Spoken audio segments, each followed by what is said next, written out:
اعوذ باللہ من الشیطان الرجیم بسم اللہ الرحمن الرحیم۔ السلام علیکم میرے پیارے دوستو، بہنوں اور بھائیوں، امید ہے کہ آپ لوگ سب خیریت سے ہوں گے۔ اللہ تعالیٰ آپ کو اپنے حفظ و امان میں رکھے، آمین۔ پچھلی ویڈیوز میں ہم نے ایک سیریز جادو اور جنات کی شروع کی ہوئی ہے، جس میں ہم انفارمیشن آپ کو پہنچاتے ہیں تاکہ آپ اسے استفادہ حاصل کر سکیں۔ آہستہ آہستہ ہم آگے کی طرف چل رہے ہیں۔ اس سٹیج کے اوپر میں یہ ضروری سمجھتا ہوں کہ میں آپ کو حصار کے بارے میں بتاؤں۔ یہ انتہائی ضروری ہے کہ حصار سے متعلق ہر شخص کو آگاہی حاصل ہو، نہ صرف آگاہی حاصل ہو بلکہ وہ اس پر عمل پیرا بھی ہوں۔ اس ویڈیو میں ہم حصار کے بارے میں بات کریں گے کہ حصار کا مفہوم کیا ہے، حصار کیوں باندھا جاتا ہے، کیسے باندھا جاتا ہے، اور حصار باندھنے کا فائدہ کیا ہے۔ ہمارے ساتھ رہیے اور اس ویڈیو کو غور سے سنیں۔ بہت شکریہ۔ حصار کے لفظ معنی فصیل، قلعہ یا پناہ گاہ کے ہیں۔ مسلمان کے لیے سب سے بڑی پناہ اللہ رب العزت کی پناہ ہے۔ جب مسلمان اعوذ باللہ من الشیطان الرجیم کہتا ہے تو وہ اللہ کی پناہ کی درخواست کر رہا ہوتا ہے۔ عمل کو پڑھ کر انگلی کے اشارے سے یا پھونک سے ایک خیالی دائرہ بنایا جاتا ہے، اس کو حصار کہتے ہیں۔ یہ حصار عملیات رحمانی میں بھی استعمال ہوتا ہے اور عملیات شیطانی میں بھی استعمال ہوتا ہے۔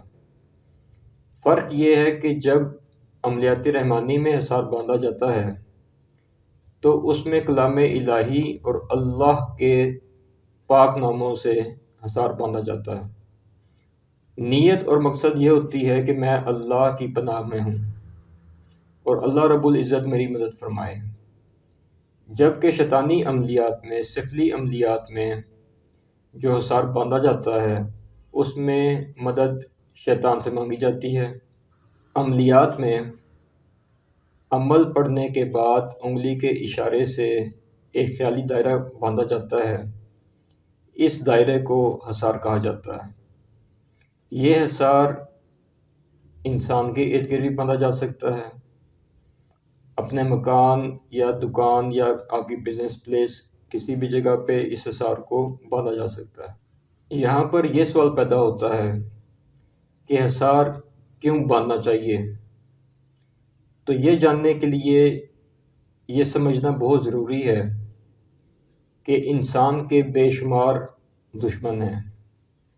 انسان کا سب سے پہلا دشمن اس کا اپنا نفس ہے، جو اس کو فتنے کی طرف، شر کی طرف، گناہ کی طرف راغب کرتا ہے۔ دوسرا دشمن اس کا قرین ہے، جسے ہمزاد بھی کہا جاتا ہے، جو ہر وقت انسان کے ساتھ موجود ہوتا ہے اور اسے گناہ کی ترغیب دیتا ہے۔ تیسرا جنات اور شیاطین ہیں، بد ارواح ہیں جو انسان کی دشمن ہیں۔ اس کے علاوہ سب سے بڑا دشمن انسان کا ہے۔ ان تمام چیزوں کے علاوہ کئی بلائیں، وبائیں، آفات و بلیات آسمانوں سے اترتی ہیں اور ہماری بدعمالیوں کی وجہ سے ہم اس کی زد میں آ جاتے ہیں۔ ان تمام چیزوں سے محفوظ رہنے کے لیے واحد ایک ہی راستہ ہے اور وہ راستہ اللہ کی پناہ ہے۔ اللہ کی پناہ اللہ کے کلام سے ہی لی جاتی ہے۔ اس میں یہ بات لازمی یاد رکھیں کہ جب بھی حصار باندھیں تو کلام الہی سے ہی حصار باندھنا چاہیے۔ آیات قرآنی سے حصار باندھا جا سکتا ہے، قرآن پاک کی صورتوں سے حصار باندھا جا سکتا ہے، اللہ کے ناموں میں سے کسی نام سے حصار باندھا جا سکتا ہے۔ اس کا طریقہ یہ ہے کہ آپ اگر کوئی وظیفہ آپ کے ورد میں ہے، آپ کا معمول ہے، مثال کے طور پر آپ آیت کریمہ کے عامل ہیں، آپ آیت کریمہ روز باقاعدگی کے ساتھ بلا ناغہ پڑھتے ہیں، تو آپ آیت کریمہ سے حصار باندھ سکتے ہیں۔ سب سے مجرب حصار جو ہے وہ آیت الکرسی اور قرآن پاک کے آخری 4 کل کا ہے۔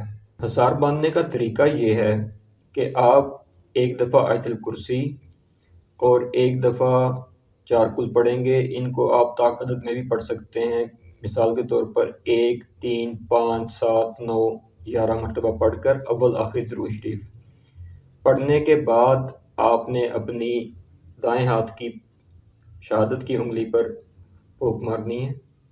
اس کے بعد اپنے خیال سے اپنے ارد گرد یا اپنے مکان کے ارد گرد اس طریقے کے ساتھ دائرہ کھینچنا ہے اور ایک دفعہ پھونک اوپر کی طرف آسمان کی طرف اور ایک دفعہ زمین کی طرف مارنی ہے۔ یہ آپ کا حصار مکمل ہو چکا ہے۔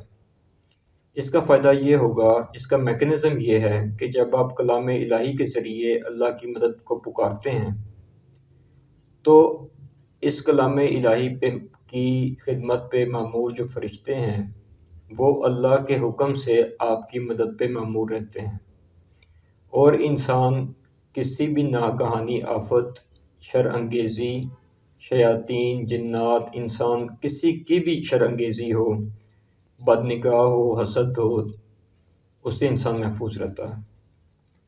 اس عمل کو آپ اپنی عملی زندگی میں ضرور اپنے ساتھ رکھیں۔ گھر میں آپ بیٹھے ہوئے ہیں تب بھی اپنے آپ کو حصار میں رکھیں، آپ گھر سے باہر نکلتے ہیں تب بھی حصار رکھیں، اپنے بچوں کے اوپر حصار رکھیں، اپنے گھر کے اوپر حصار رکھیں، اور اپنے بچوں کو بھی اس چیز کی عادت ڈالیں۔ ان کا بھی معمول یہ ہونا چاہیے کہ وہ ہر وقت اللہ کی پناہ میں ہوں۔ وہ عاملین جو جادو اور جنات نکالنے کا کام کرتے ہیں یا جنات کی حاضری کرواتے ہیں، انہیں عمل کی زکوٰۃ ادا کیے بغیر ایسے موقع پر حصار نہیں باندھنا چاہیے، ورنہ ان کو شدید نقصان ہو سکتا ہے۔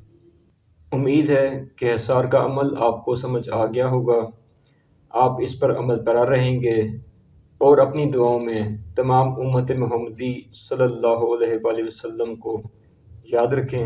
بہت شکریہ۔ اللہ حافظ۔